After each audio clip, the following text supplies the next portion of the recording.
What will you do when they find me? Don't be scared of yourself. Hi, I'm Dawn. And I'm Ashley. We would like to welcome you to the Work It, You Are Worth It podcast. We're two friends sit around and talk about healing, growth, and healthy relationships. Hey, Ashley. Hey, Dawn. How are you? I am good. How are you? I'm good. I've had a wonderful week. How about you? Same. Yeah, I had a really, really great week. And just to a little bit of disclosure here, we've been chit-chatting, and so we decided, hey, let's bring this to the podcast. So I want to pick up on our little story from last week. In the last week's podcast, so if you didn't listen to last week's podcast, you have to go back to listen to last week's podcast. So it'll be the one that comes out on the 30th. So you were talking about just needing time, needing space, and needing to take some time for you, and how you were going to do that and what that was going to look like. Did you do that this week? So, in the end, yes, I did. But I did not do that in the way that we had talked about. So I had talked about maybe calling into sick to work, or maybe taking a day off dog training, or maybe taking nights off CODA. None of that stuff happened. Work ended up having some pretty extreme issues. I was unable to take a day. A couple of my sponsees had a couple things happen and were in some pretty big need. And magically, totally unexpected to me. So I went to work Saturday morning, and while I was at work, a friend asked if she could take my daughter to a fair. And I was like, of course, if she wants to go, sure, she can go. So my daughter ended up leaving at 10 o'clock Saturday morning and did not get home until 10 p.m. Wow. My oldest, of course, was with her kid, and they were out at the beach. And my son, who was home for a couple weeks, actually ended up leaving around 11, and he was with his girlfriend for the entire day and spent the night there. So I got home from work yesterday around noonish, and I was home alone from noon until 10 p.m. with absolutely no one needing anything from me, no interference, no phone calls. I just sat on my couch and stared at my TV. That's amazing. I didn't plan it. I didn't expect it. Which is even work. better. Which is like, Yeah. that made it even better. And I remember thinking Saturday, I was sitting there thinking like, dang, I needed this day. And I feel so refreshed today. I don't know if you can hear it, but I feel it. Like I woke up before my alarm this morning. And I'm like, dang, I needed that. You feel so, what I feel in your voice is lightness. Yes. Like Yes. you're lighter. I feel like I have had time to lift the weight off. Yes. Like, I guess just being able to sit for 8 or 10 hours. I mean, I did have a dog that I had to go and let out, but I enjoyed doing that. You know what I mean? So being able to just be for 8 or 10 hours and not have to force my brain to think, not have anybody need me, just, do I want to read? Do I want to watch TV? Do I feel like cooking? I made myself a good lunch. Like, it was really needed. And I didn't spend any money, right? I didn't go anywhere or do anything. I just stayed at home. Mm-hmm. I watched 2 or 3 shows. I made lunch. I read some of my book, and I cleaned my house. Oh, And it made me feel good. Yeah. Oh, when I say I cleaned my house, part of my cleaning that I try to do every so often is that I also sage. I will go through and sage the house. Yep. And I have not been able to do that in a really long time. I just haven't had time. So again, having 10 hours alone, right? If it takes 2 hours to clean and another hour to sage, that's okay. I've got 10 hours where nobody's interrupting me. Right. And It it's was at your amazing. pace. It's your, like, you get to look, nobody's bothering I you in the enjoyed middle. it. Right. I do. There's nothing better than sitting in your house after it's cleaned. It's like, Yes. it feels like taking Got a my shower sheets after and you clean your blankets shower. washed. Oh, yeah. Yes. So- Like at the shower. Yes. I love that. Oh, yeah. I love a clean shower. So what's interesting about this? How did this day come about? Right. I think you put it out there. Right. We had this in-depth conversation about it last Sunday. And did you? I had faith that it right? would happen. You didn't control it. You weren't like trying to calculate it all out and figure it out. And No, I just let it go. I knew I needed it.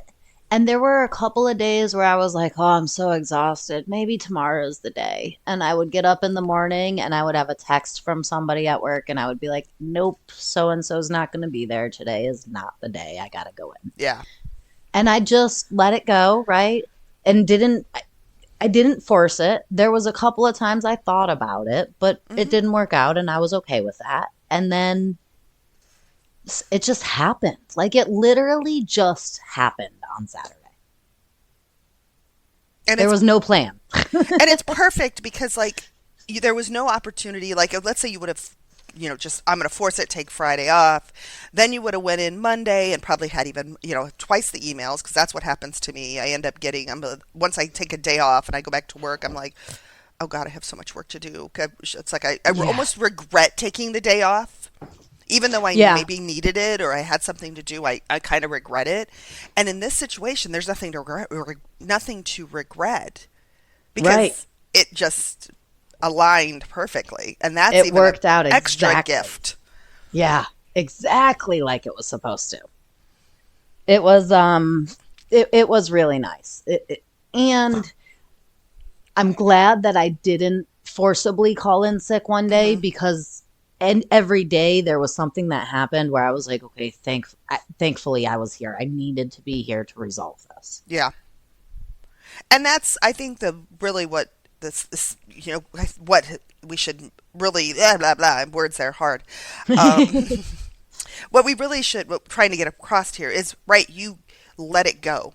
You gave it to your higher power.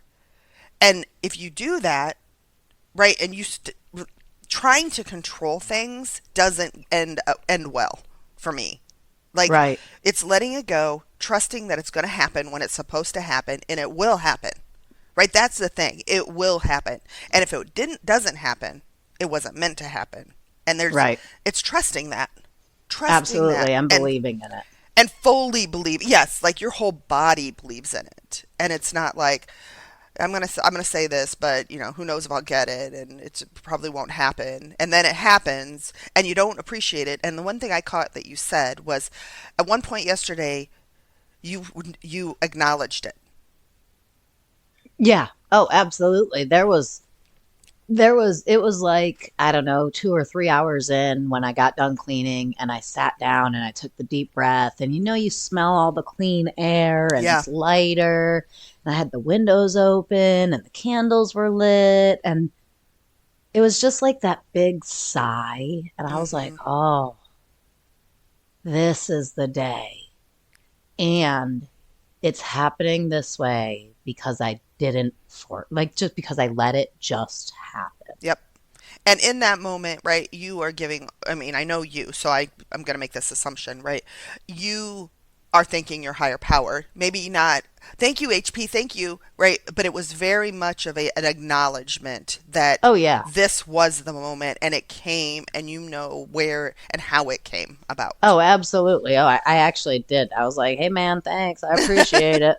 I do right. That's how I talk to my HP. I too. just throw crap out there at them. I don't really. Right, especially sitting in the house by yourself. I've been talking to myself all damn day. Yes. Well, and right, part of saging is connecting with the energies, connecting with the spirits around you, connecting with the, I like to say, the weight of the energy in your home. And part of what the sage and the Palo Santo does is that the smoke clears the energy, right? And you can actually feel the thickness of the air is different. Oh, wow.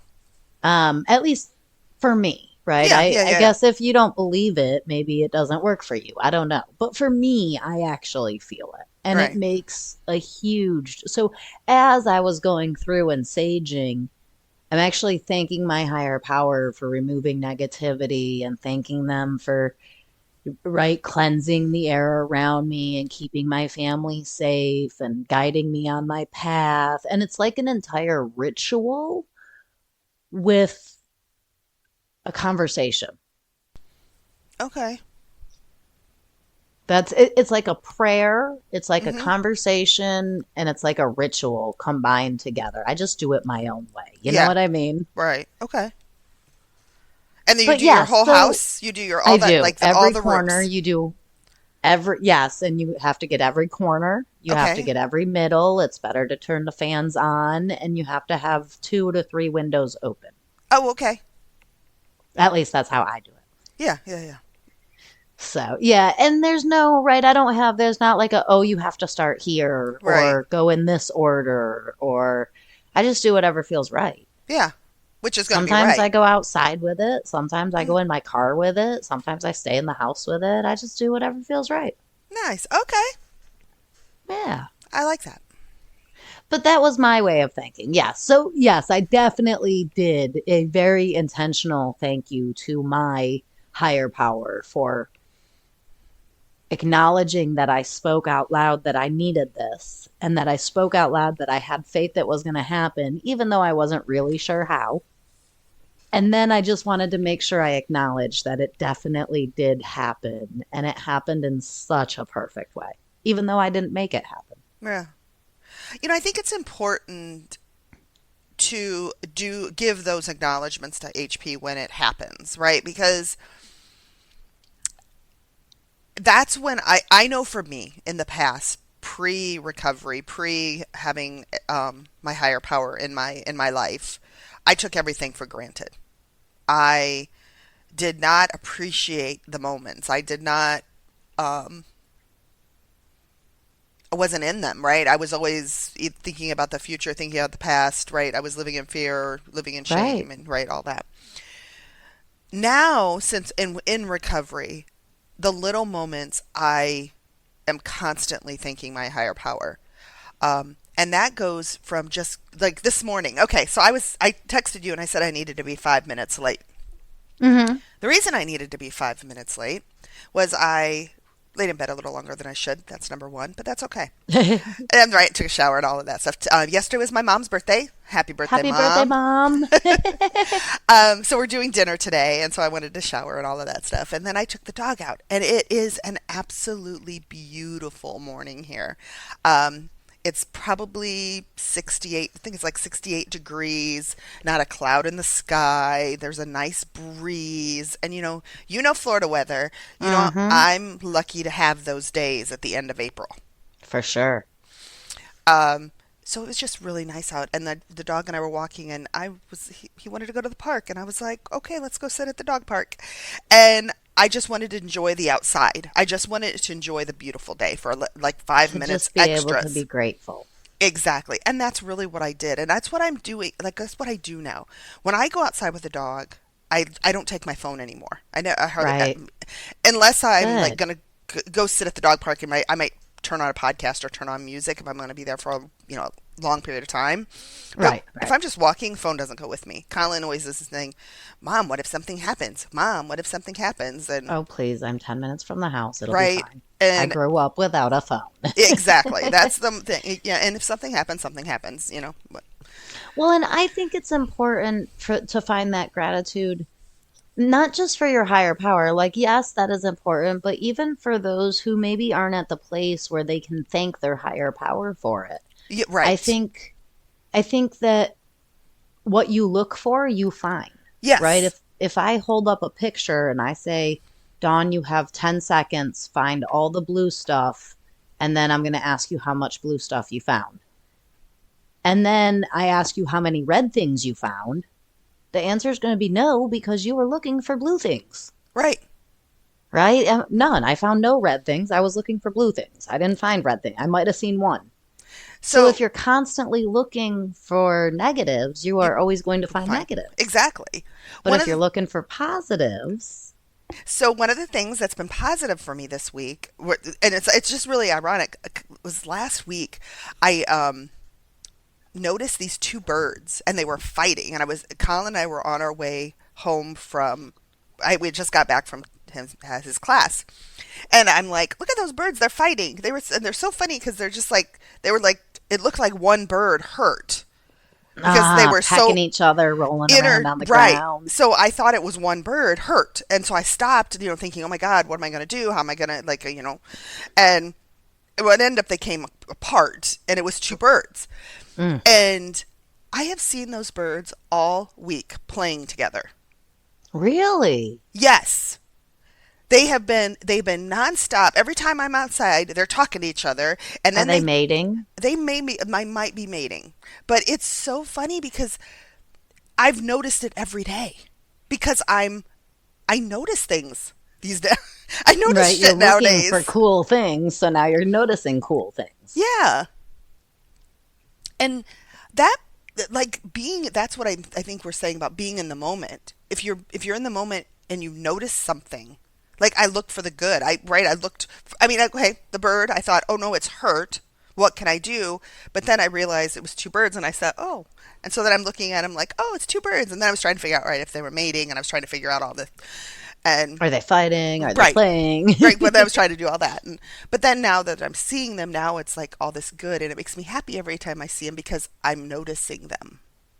It is important, yes. I think it is very important because that which we look for is what we find. Yes. So if I'm constantly in my head saying, I'm going to find somebody who's going to do me wrong, somebody who's going to cheat on me, somebody I can't trust, somebody who is going to belittle me, somebody who is going to take something from me, or if I always believe somebody is going to step on me in order to push themselves up, that I will always find that which I look for. Yeah. Was it you and I that were talking about? No, I think you use this analogy because I know you and your analogies are amazing. About when you buy a new car, or I might have heard it on like a meme or saw it on a little short or something like that. But it's kind of that in the moment. Oh, that was me. Yes, when you buy a new car, that was me. And then all of a sudden you see all these new cars, Yes. or see right? your car. Yes. So I last year, or maybe it was the year before, I bought my new hybrid Toyota RAV4, and I got a charcoal color. And it has this really cool, because it is hybrid and not regular, it has this really cool neon blue highlighting around some of the decals. And so I was like, oh, I love it. It's got this really cool blue highlighting, and my car's the only one. I never see these. As soon as I bought this car, driving home from the car dealership, I saw 4 of them. Yeah.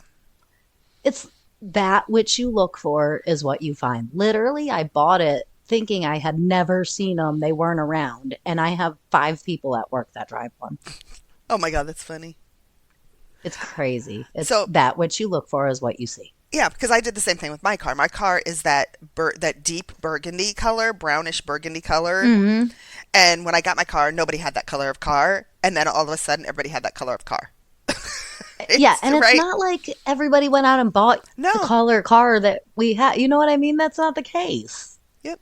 It's that now I'm looking for it because that's my car, so I'm noticing it, and now I Right. notice it more often. Yep. It's the exact same thing with positives and negatives, right? If I believe that there are only cheaters in this world, and I don't mean cheaters like relationship wise, I mean cheaters like they will cheat to get ahead, Yeah. Yep. then everyone I interact with, I am going to see a cheater, even if they're not a cheater. Right. That's just the way our brain works. Do It's you like that meme that it's the guys, it's a shoe, one guy's running away and the other guy's stabbing him with a knife. But because it only shows a portion of the picture, you think the victim is actually the perpetrator. And it's really the Oh. opposite when it zooms out on the whole picture. Oh, interesting. Yeah. Do you find now in recovery that do you notice the negatives?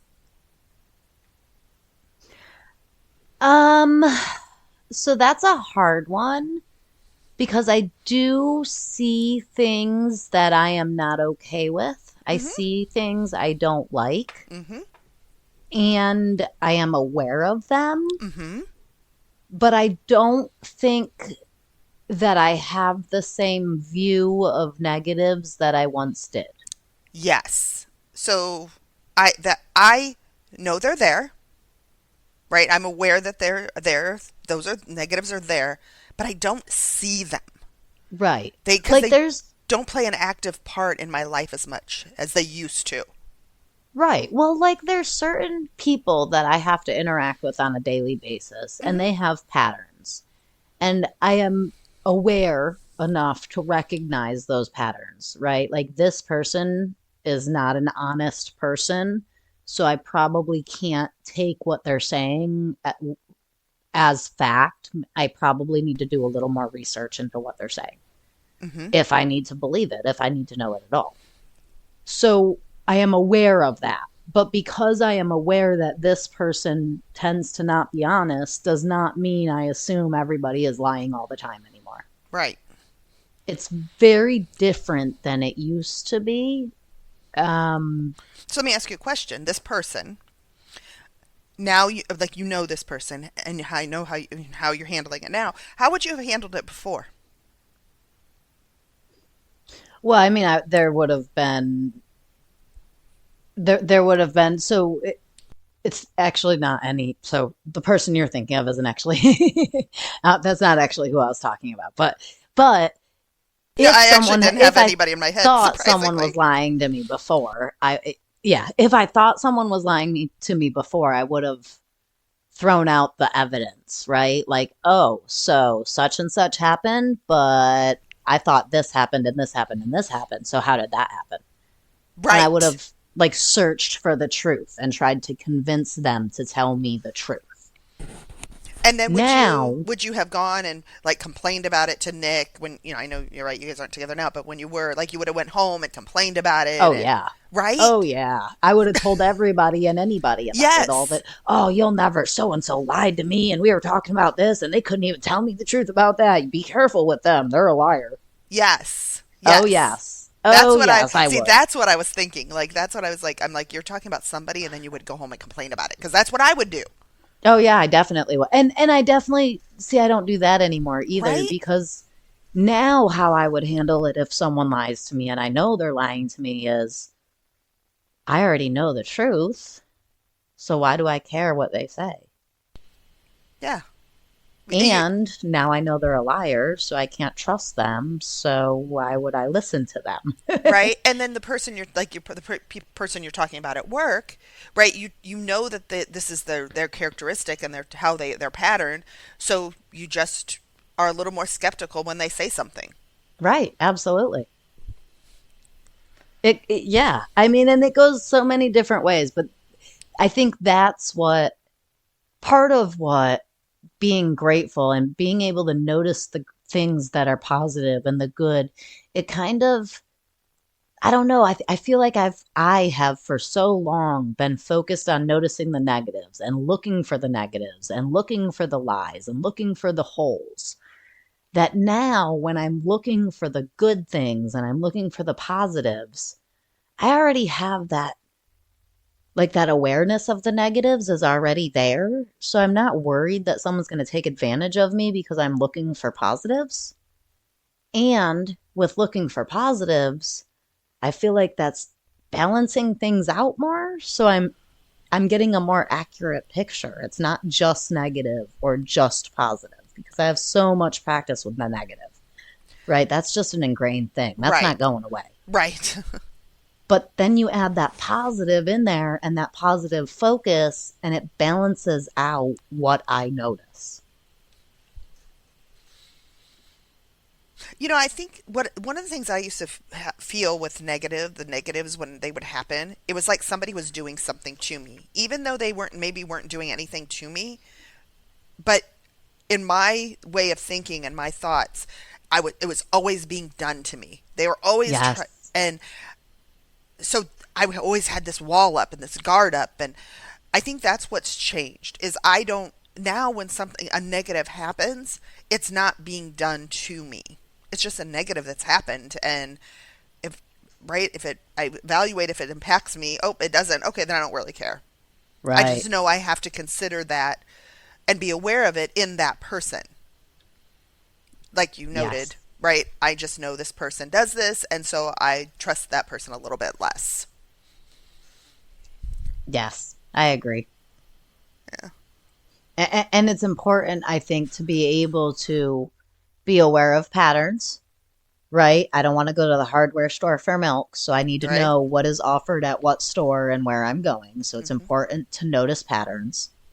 And it's important to be able to say, oh, look, this hardware store has now turned into a general store, and I can go here for milk now. Yeah. It is important to notice and take things as they are, not as they were, and not as I suspect them to be. So you're talking about someone, a person, and it could be a work person, it could be a partner, it could be a whatever. When they, if they, and that means they're in your, and I look at it as somebody that's going to be in my life repeatedly. Really, is Right? what, This isn't just like a one time interaction kind right, of thing, right? right. It's somebody that's repeated in my life that I'm going to be spending time with more than one on more than one occasion.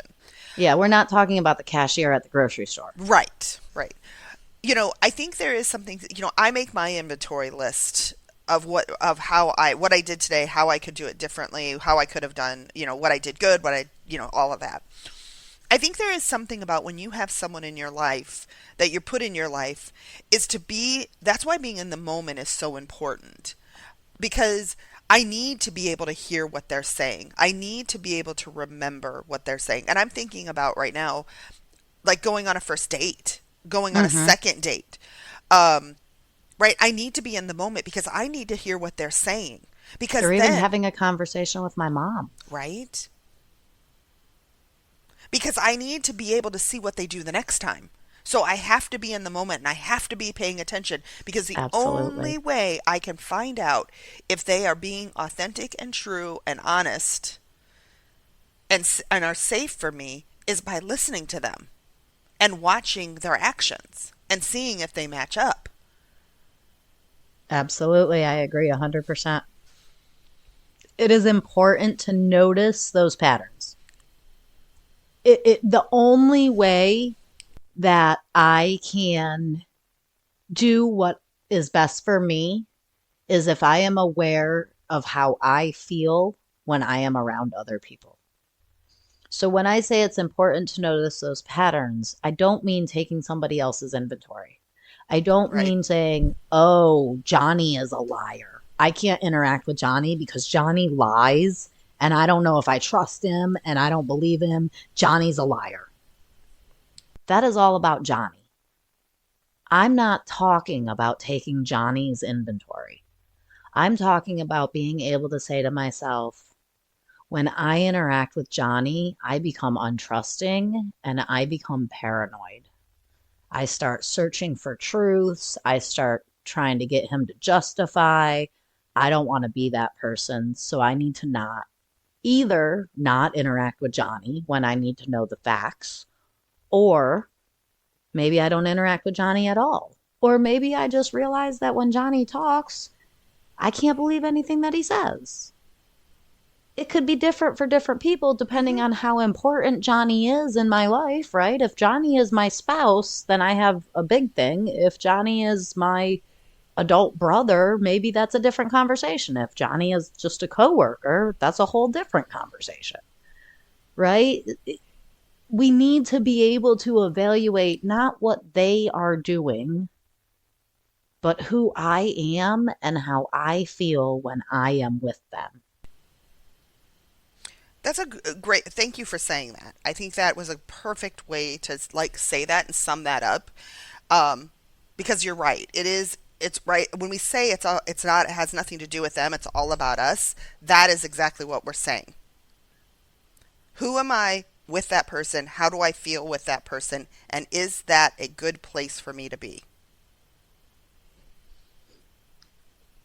And the answer isn't always, actually, the answer is never that person, Right. Never. Yeah. right? Now, what if, let's say this. Let's say here you and I are, right? We both are in the same program. We both have worked the program very hard. And the three of us, or two of us, know this other person. We both know the same other person. Okay. And I'm not thinking of any in Right. particular. No, just some mutual person that we know, both know. random, Right. hypothetical. Right. Would our feelings be exactly the same about that person? What do you mean? What do you mean? Just what? I don't So- understand. Okay, so there's this third party. I'm friends with them. You're friends with them. Would it We'll look call him Martha. okay, Martha? Thank you, Martha. Does just because I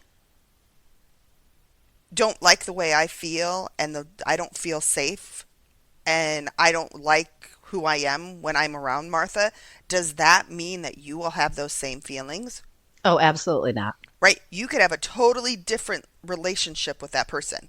And that's Oh, absolutely. yes. So that And right? we do. Yeah. Right? There are actually There are. people that we know. We are in CODA is a huge program, and we have a meeting that we attend that has on average 4 people or 4D people every week. So there are people that we know mutually Mm-hmm. that you don't necessarily think is an appropriate person for you to have in your everyday life and you Right. to CODA with, you to recovery with, but I think those people are appropriate for me. Yep. And that doesn't have anything to do with them No. or you or me. It's how we each feel when we interact with them. Right. And really what it is when especially in the CODA situation, right? If there's somebody in CODA that I'm struggling with, that's more about me than it's about them. It is always about Right. you. If I am disturbed, it is within me. Right. It's something I need to look at it within me and why is that? And typically for me, when I see someone or interact with someone that just, it's usually what I'm noticing in them. So let's say they're talking a bunch of bullshit. We'll call it that way. We'll just say it that, right? They're talking a bunch of bullshit and their total codependency, right? That means whatever they're talking about and whatever they're harping on is something that's hit me. Wait, it's like, oh, that's me. Right? That's Right. what's I need really- to look into that and see where that applies to my Yes, exactly. And it might not be a one-for-one situation, boyfriend to boyfriend. It could be boyfriend to boss. It could be it could be friend to mother. It could be whatever. But there's something about that underlying thing that they're talking about that's annoying me that I need to work on. Absolutely, without a shadow of a doubt. And I live by this. So it is two-pronged, right? The first thing is, oh, I feel angry, I feel sad, I feel hurt, I feel betrayed, I feel some sort of negative feeling. I feel. Okay, that feeling is not caused by the person who I think made me feel that way. I'm angry at Johnny because he lied to me. I'm not actually angry at Johnny. I am angry, yes, and that is a disturbance, but that disturbance is within me. I am angry because I allowed myself to be lied to. I'm angry because I was lied to. Not because I was lied to. Maybe I'm angry because I believed the lie. Maybe I'm angry because I trusted somebody I shouldn't trust. Maybe I'm angry because I have lied myself in the past. Right? Right? So typically, it's not that I'm angry at Johnny because Johnny's a liar, therefore I'm a liar. But something to do with that lie that made me angry has to do with something that I do, something that I am a part of, something that I participate in that I know is not okay. Otherwise, I wouldn't care. Right.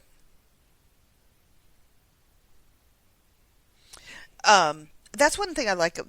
People talk about. We talk about how sponsoring gives more to me than it gives to my sponsees. And in reality, for me, that's how it works. And I think this is an example of that because I can meet with the same person every week, right? I meet with them an hour, depending on how long we talk, hour and a half, whatever, once a week. There are some weeks I can listen and I can interact with that person and not have any feelings. Mm-hmm. Then there's a week they'll say something and all of a sudden I'm just like, this yucky just feeling takes over me. Right? It has nothing to do with the person because last week was fine. The week before was fine. The week before that was fine. This week, all of a sudden, it's not fine.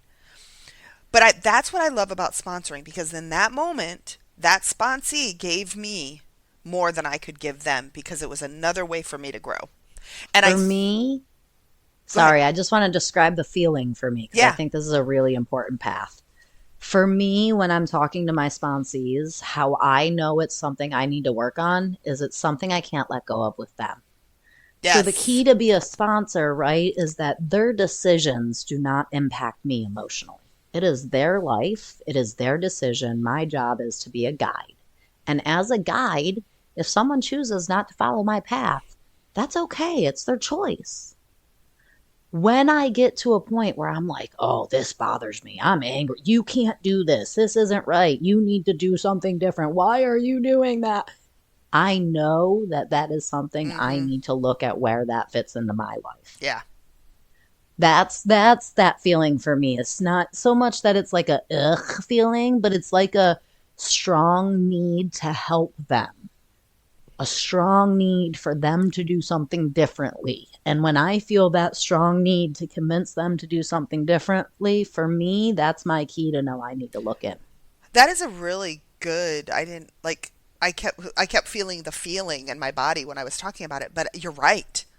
And I can like sit here and I can think about a couple of particular examples right now that have happened recently, where that's happened. And it's where I don't like their answer or what they're saying, and it's because it's something that I need to. Yeah, interesting.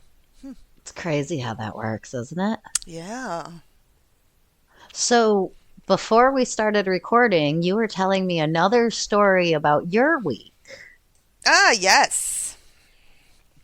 So I had the opportunity this week. Well, first of all, most everybody knows that my son is part of CODA and joined CODA about a year and a half ago. And Just remind us real quick, how old is he? he is, oh my God, he's going to be 30 this year. So he's 29. Oh. Yes, he's going to be 30 this year. God, I can't believe whoo, how did I get to this point? I have a 30-year-old. It actually hit me yesterday. I was walking and I was like, Dylan's 30th birthday is this year. Now I'm trying to figure out how we're going to spend his birthday with him. But anyways, so yes. So he joined CODA. It was actually like the week after his 28th birthday. He calls me and he's like, he had gone through a horrible breakup and was just heartache. And he's like, Mom, do you think this will help me? Do you think CODA will help me? And I can't say, right? You can't say yes or no because you don't know, right? Right. So my answer to him was, I don't know. All I can tell you is that it has changed my life. I can tell you that I'm a different person. I think differently. I feel differently. That's all I know. It has helped me. And I let it go. And in that, he's like, well, okay. So he wanted to check a meeting. And I said, hey, and then in that conversation, I was like, hey, I know someone, right? I'm not, in that moment, I was not the best person. The old Dawn, pre-recovery Dawn, would have tried to fix him. Yeah, no, you can't sponsor your own child. Exactly. No, not You at all. can't do that. It doesn't work. And I knew that in that moment, right? I know that. And so I was like, let me get you. I said, I might know someone that you could talk to that would be able to maybe answer some of your questions. I was not the person. I could not even answer his questions. I would have crossed those lines. Mm-hmm. Right? I really would have been 13-stepping him in a way. I mean, yeah, it not in a relationship way, No. but yeah, in a very different way. Right. But yes, absolutely. Because I believe it would have been inappropriate for you to tell him anything further than, hey, here's a website and here's a couple of phone numbers. Correct. Especially because he is my son. Right. Right. And I believe that about the 13th step. I think a 13th step can be more than just a sexual romantic relationship. And this would have been one of those. Just too close. Mm-hmm. So I gave him I reached out to the person, asked the person, they said yes, sure, no problem, and I didn't even hesitate thinking they would, and ended up that person became his sponsor. Amazing. Right, we both know the person, so Love him. love him. Oh my god, I love him. So that they ended up have been working together, and through that he's transitioned into another sponsor, because this person decided to take a different path, and he has another sponsor that I know as well, that knows me, and so it's been I don't know this for sure because it's not something Dylan and I've really talked about, but I can't imagine, like, these people know me. These people have heard my stories. They've heard and especially his first sponsor, right? This person is the person I work the steps with. This person, right? And it's like, it must be very interesting for that person. I'm sure it allows, right? So imagine if it's a dot to dot drawing. And you could do the drawing if you're missing a dot. Sure, Right. you could do the drawing and you could probably guess what it is. But then when you add that dot in there that you were missing, you're like, oh, that makes so much more. Look at that makes so much more sense. Yes, right. It's probably that. I can imagine him being able to see the entire tie together of generational recovery, generational codependency, as well as generational recovery, Yeah. and the levels. Like it's probably a heck of a view. Right.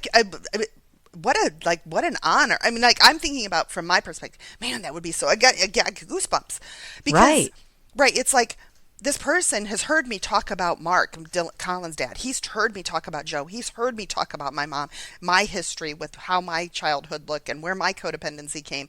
And now all of a sudden he gets to hear Dylan's. And so he already has this backdrop. And it's such a different view too. Yes. So to me, that's very interesting. That was just a side note because I It's like taking a picture from 2D and making it 3D. Yeah. Anyways, so that just really is cool. But anyways, so he does a face-to-face meeting. Dylan does a face-to-face meeting in Texas. And so he's asked me before, and I've done it, where he asked me to be a guest speaker. And so this week he asked me again. Called and said, "Hey, Mom, would you be willing to, be my guest speaker in my meeting?" And it was Monday. I actually had to switch my Monday night work that I normally do with someone, which worked out fine. And I did it.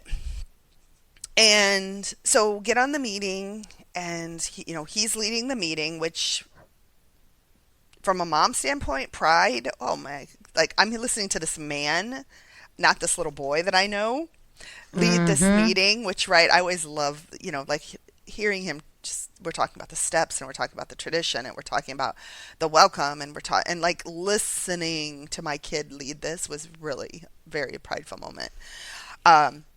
It's just weird. And then listening to him share, that's a whole nother weird. Just that's a I can side imagine. note. That's a whole another side note. But it's not a negative weird. It's like a wow. Look at that. Yes. I can Yes. imagine. I really can put myself in your shoes for just a moment, and I can imagine. I'm like, and I really listen intently when he shares because, right, I'm listening to share. Right? We listen to shares. We've listened to so many shares in his journey, and so you can hear things that they don't say in their Yes. shares. And so I'm listening I just listen so intently, and I don't think he realizes it, but he's giving me a roadmap to be a better mom to him. Absolutely, without a doubt, he is. Yeah. So anyways, sorry, I keep taking these little side notes, but I keep Side thinking, note. I keep thinking of things. Anyways, so And that's why we said we needed to talk about this during the podcast, because we always do this, and so many good things come out of it. yeah.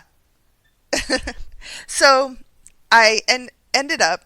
So it was getting to the point of time for me to do my speaking thing, and he's like, so we're going to get to tonight. We have a guest speaker, and her name is Dawn Roush. And if you haven't figured out by now, that's my mom. And he goes into saying, um, he says, she's been in CODA 6 years, right? 6 years, he's right, 6 years. And I'm like, yeah. And he's like, wow. And he's like, and she is, to me, the epitome of recovery. Mm. She, That alone, had he stopped right there, so, that alone is a hell of a compliment. yeah.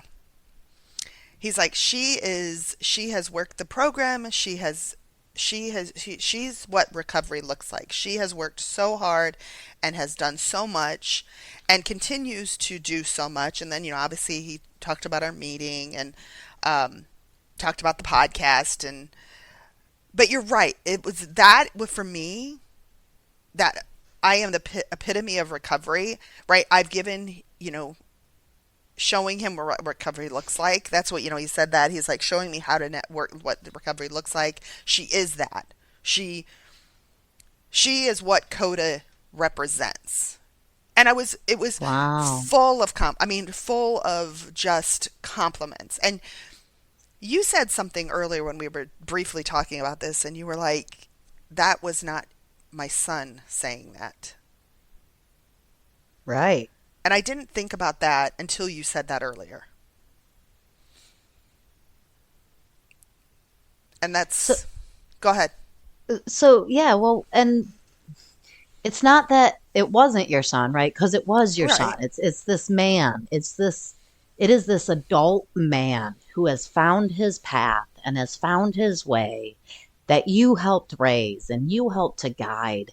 And here he is giving just this authentic, honest compliment about something that you chose to do in order to better yourself. Something that you did not for him, not to make him better, not to help him, but just something you did for you. And here he is, this adult man on this amazing path, giving you this authentic thank you and this authentic I see you. And it's just the way that you described it to me was just this heartfelt, like, wow, look what I did. Yeah. Look what you did. Look what you accomplished. Look what, like, that's huge. That's just such a big, to have your son, to have your adult child who is in recovery himself and has taken his own inventory and has gone through his childhood and all the screw ups and all the mistakes and all the shit that us as a mom wish we hadn't have done and wish we could change and wonder if it's going to impact them. And then for him to come back with this huge compliment of just your growth, of who you are authentically as a human being. And it's all because you did it for yourself. That I think that's the thing. CODA has not, it's not like CODA has not been a conversation between him and I. I have made amends to him on multiple occasions. We've Of talked course. about the program, right? There's been many times over the last year that he has been struggling with something and he reaches out to me and he'll say it. He's like, I don't need my mom right now. I need you to be. And I can do that for him. What it really that was for me was it was almost an acknowledgement.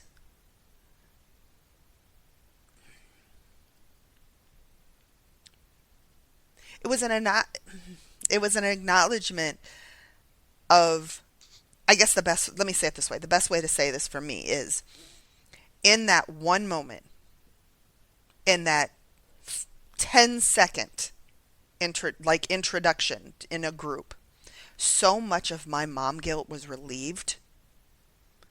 He And acknowledged all of your hard work. yes, and all the guilt that I have felt for 28 years, 30 years of his life, not being enough, not being good enough, right? And through recovery, gained even more mom guilt because I was aware of how bad I was in certain situations. Not bad, just mistaken. Right? I didn't know any better. So how could, I mean, like, right, I guess it wasn't bad. It was just I didn't know at the point, that time. And I've worked really hard to be a different mom, to be a different person, be a different daughter, be a different friend, be And a it different. worked. In that moment, that 10 seconds, that's what I got. That's The- amazing. The one person in my life who, and I love Colin more than anything in this world, right? But Dylan is my, Colin wasn't with you at your worst. right, exactly. Dylan got to live my worst. He really did. And that's not fair. It wasn't fair, but it was what it was. That does not make me a bad person. It doesn't make me anything. And what I hear in what he said was acknowledgement that not only did we go through that, but look where we are. Right. We made it through it. Now it's different. That's huge. It's huge. And it So how makes- did that make you feel?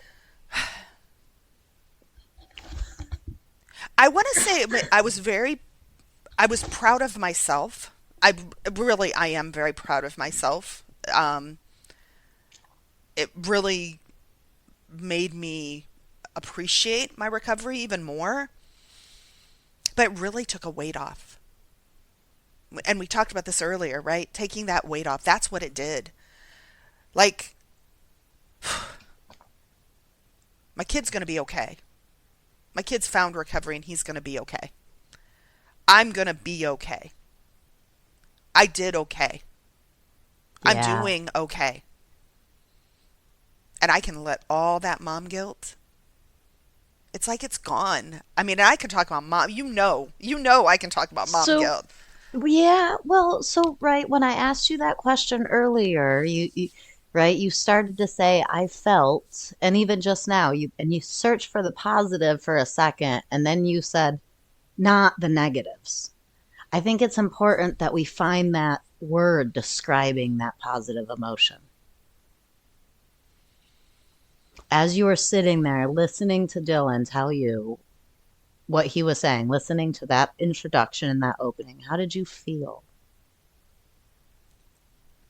I felt pride. I felt hope.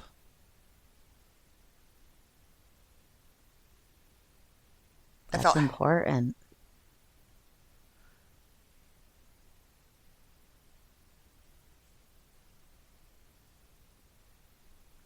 yeah. Those are big feelings.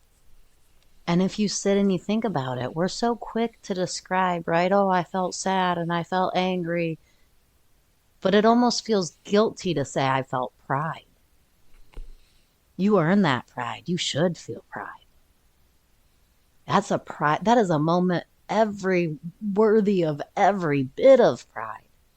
Pride for him, pride for you, pride for the program, pride for your hard work. I don't think pride is a bad thing, ever.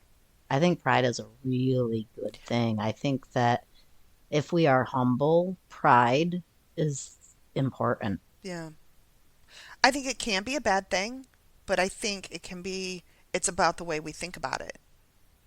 Right? If I'm being prideful, that's different than I'm feeling pride in Right. myself.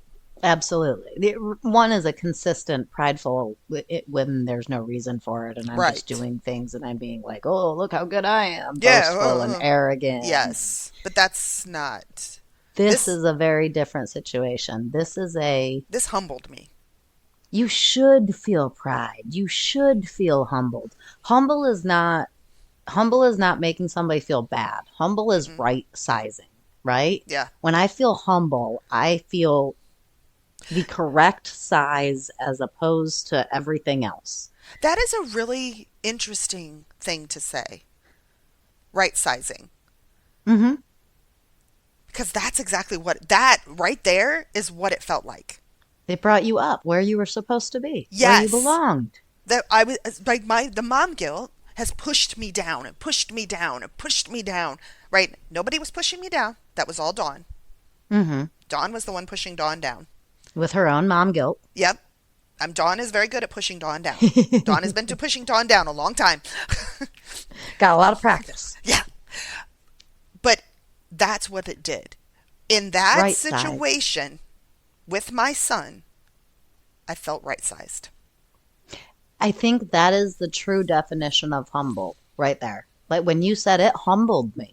Yeah. It's not that it made you feel smaller or worse No. or bad. No, it brought you up where you were supposed to be. You felt this swell of pride and this weight lifted and this like, oh, look, I can stand tall. I belong here.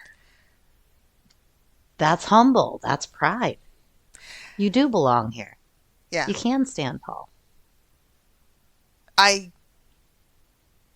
Yeah.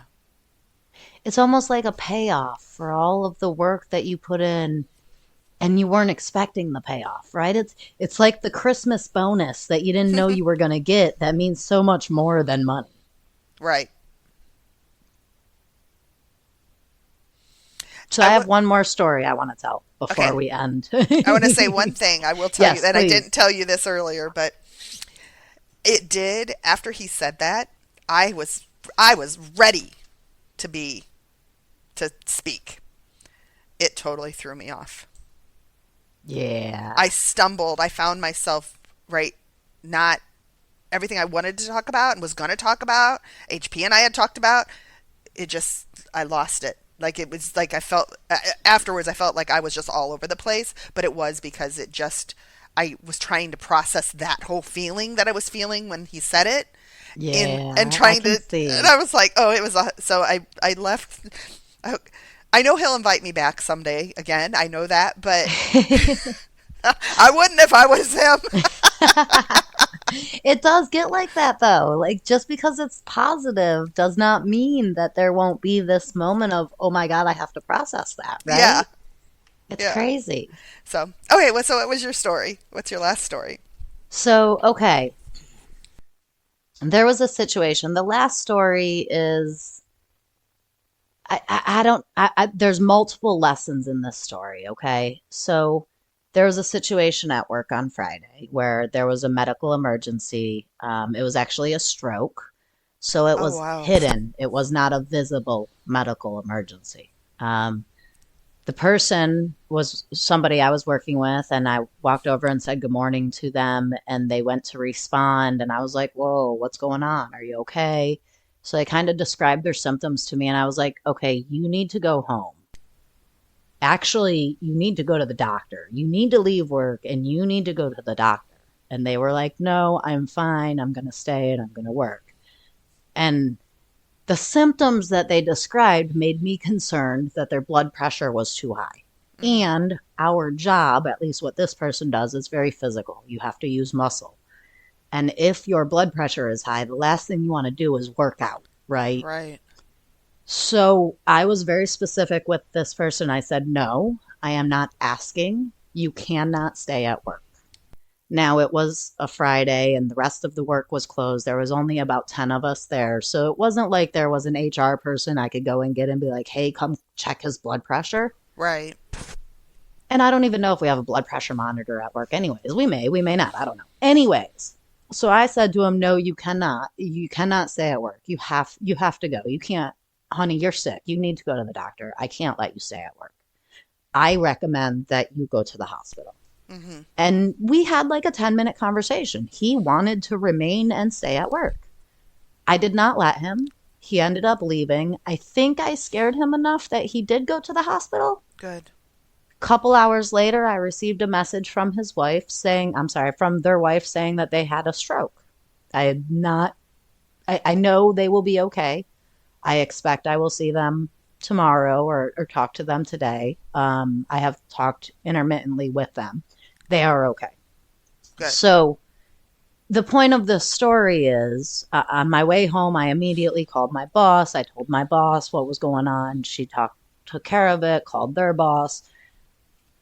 One person that I spoke to, I called in the hopes of, I don't know, just sharing, maybe getting a little support. I was worried. This was right. I was driving home from work and I had just gotten the word and I was a little worried. So I called this person. I told them what had happened. And their first response was, well, you're lucky you don't do this and you don't do that, and you're lucky this doesn't happen, and why the hell would you let them drive? You should have called an ambulance, and you should have done this, and you should have done that. And I went to anger. I was like, whoa, I did everything I could. You need to stop that. I'm not talking about this right now. And I hung up. I got off the phone immediately.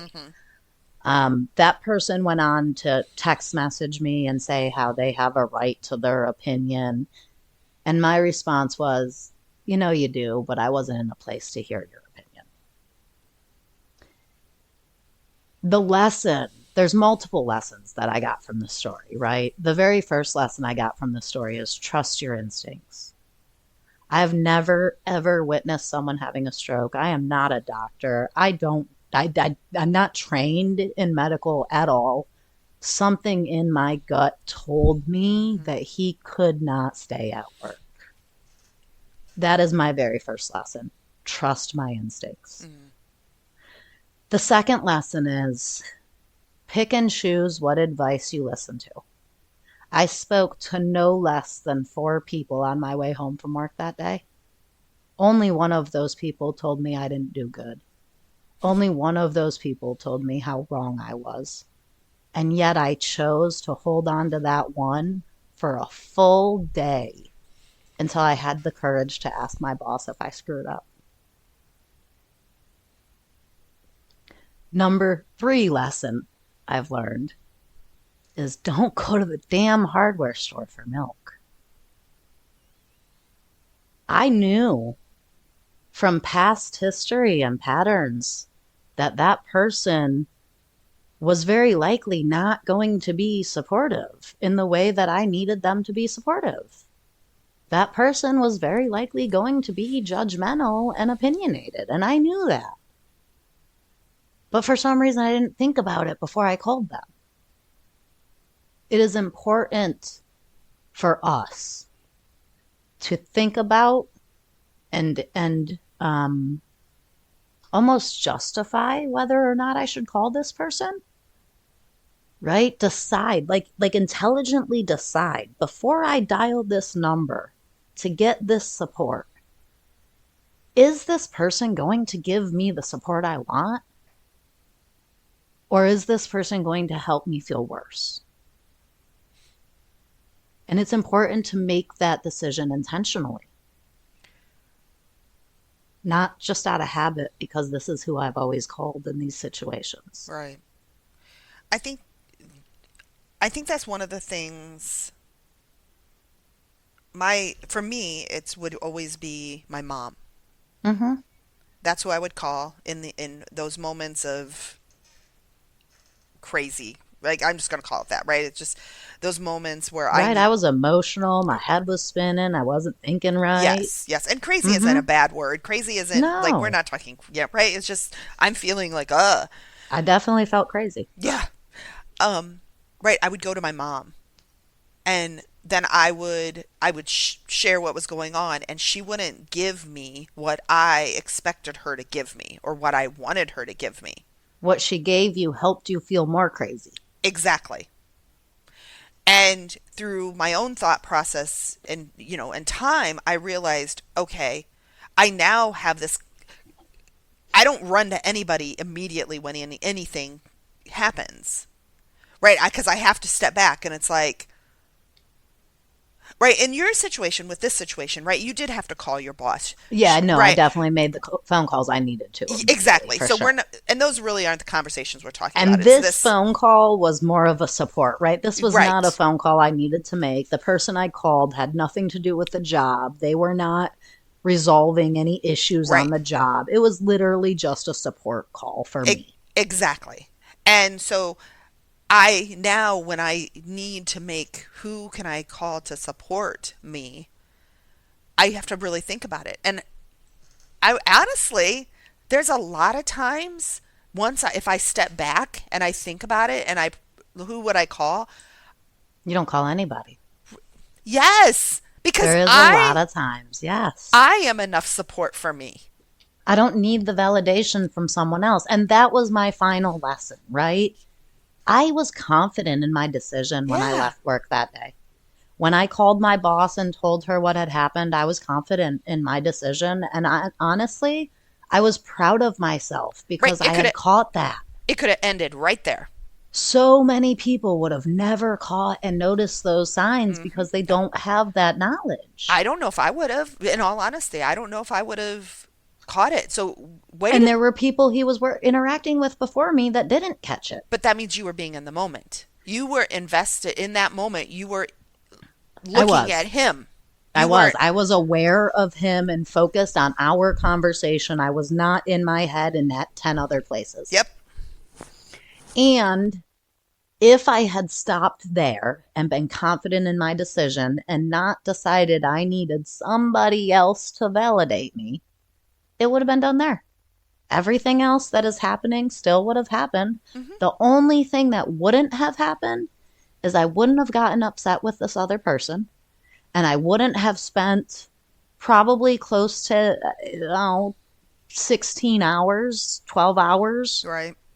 debating if I did the right thing or not. And I took my own inventory. I spent the better part of yesterday taking my own inventory and having to decide consciously whether or not I believed I did the right thing. And I chose that I did, even though this other person had said those things. And when I spoke to this other person again, they said that wasn't what they meant. They didn't think I did the wrong thing. They were just sharing their opinion. Which, whatever, they're entitled to it. It's like a snotty tissue, though, right? If you blow your nose and try to hand me your dirty tissue, I'm not going to freaking take it. Right. I might start to reach out of just habit, but then I'll be like, oh no, what am I doing? Right. Like, ew, I want that. Ew. Ugh.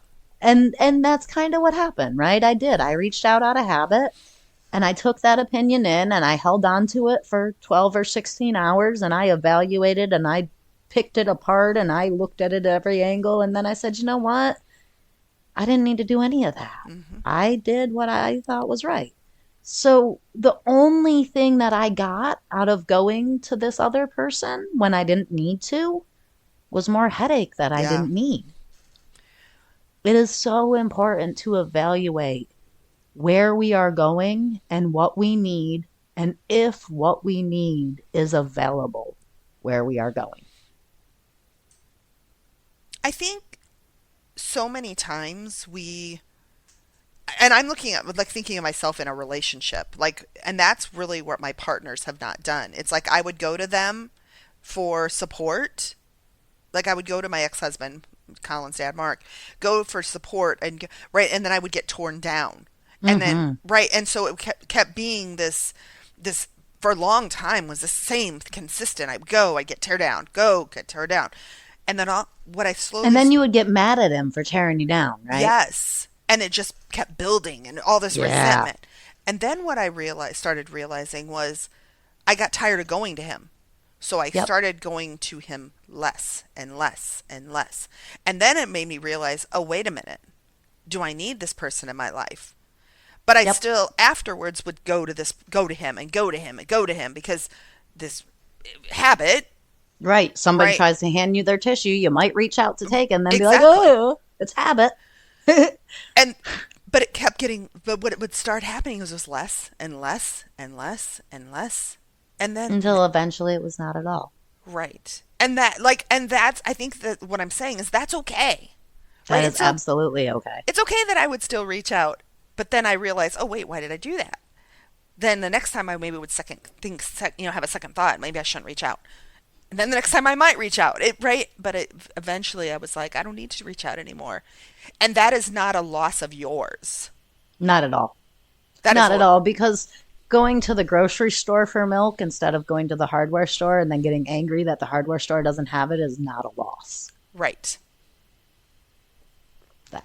That's it. That's the only way I can see it, right? Yeah. I know that I cannot go to this person for support in a moment of opinions, in a moment where it can be judged, and any moment can be judged. So I don't go to the hardware store for milk. And I want to one last thing I want to say on this is when we go, sometimes, like, the reason you went to this person was to be validated. Mm-hmm. And you didn't need to be validated. Mm-mm. Because you can validate yourself. Absolutely. And so when we go to someone for an opinion, right? 3 other phone calls you had to make. Those were not opinion phone calls. This Correct. was an opinion phone call. Be That careful means, what you ask for. Exactly. We do not need to be validated. Right, because I didn't. I was fully No. confident before I talked to that person. So and then why- I talked to that person and I questioned the shit out of myself afterwards. Right? So the question would be, why go to that person in the first place? And I know you were going for support, but why? Exactly. That's the only question, right? And I don't have an answer. The answer was habit. That's my only answer, it was habit. And habits can be broken. Absolutely. Their habits are already being broken left Oh, and yeah. right. Oh, yeah. What a great day. I love talking like this. We need to just talk and record more often. We do. Because we can take anything out. And everybody, they don't even know. Dylan, okay, so Dylan reached, after he asked me to speak, I was like, okay, I'll speak, but I really would like you to do the podcast with me. Yeah, he needs to get on here. So what he wants to do, he says, I have one requirement. He goes, I have one thing. And I was like, okay, what is it? And I will let you know if I can accommodate that. He's like, I don't want you to edit it at all. I mean, we already don't for the most part. That's what I said to him. I said, okay, that's an easy one, because I said, I don't edit now because it was too much work for me. I said, Ashley and I've worked to be able to get this to work. And now I don't have to edit it. I just listen to it, put 2 pieces together and listen to it. And maybe right, you might take out my cough that I did right, earlier. or the but dog, that's one of about the it. dogs barking or something like that. Right. And sometimes I don't even do that. And I was like, Sometimes it's good to hear us interrupt each other. It's more natural. I Sorry, agree. I'm still working on that. No, I love that you, I just want us to have this natural conversation, because we would interrupt each other not doing this. Right. And so that was his stipulation, was I just can't edit. And I'm like, well, that's an easy one because I don't do it now. So, right, we don't edit. So there's no reason to not just have a conversation on here. And listen, it's super easy to get people, right? It's super easy to do a third person. Listeners, I think this is a great thing to put out there. Sorry, I didn't talk to you about it first. No, but I'm right there with you. I was actually going to have this conversation with you, and I kept forgetting. So go. Heck yeah. Guys, if you want to be on our podcast and you want to sit and do an hour with us and be on here, please let us know. We are down. I would love it. I would love it. Now, I would just say, like, my expectation for anyone would just come be your authentic self. That's what we would want.